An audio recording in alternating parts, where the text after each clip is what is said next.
Okay. Instead of looking at the political spectrum in the United States as a tug of war game, let's break this down a little bit more logically for you. Every 4 to 8 years, and every 2 years, depending on what policies they're trying to pull back and forth on, because we have it as a game of tug of war. The people within the society, all of America, are forced to deal with constant policy changes, which means that they have to update and change policies within their networks and businesses, and all of their employees are affected.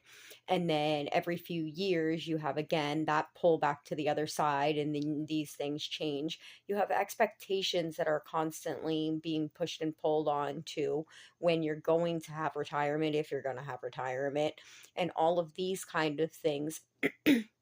So I understand how you like to see tug of war as a game that you can win, but when you're actually doing it teetering on a fucking boat, that everybody has to deal with the quakes of the rhythm of you pulling back and forth, and that causes all of these waves, and everybody on the boat are affected by all of these waves that get rippled through and back and forth, and you almost tip us on each side every time, and every time there's a little bit of water that gains into the boat that makes it a little bit heavier and starts sinking it a little bit more.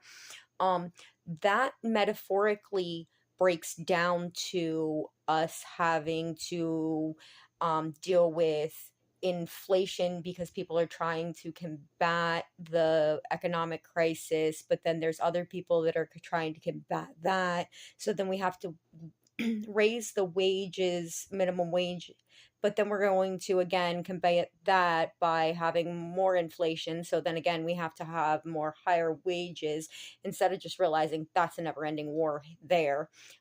If you continue to raise the wages, but then you also continue to inflate everything else, that never is going to balance out. Um, so I don't know. Can we just be a little bit more logical about the fact that we have to live in our choices and that we're not winning and losing against our own teams when we're fighting ourselves? Just a thought.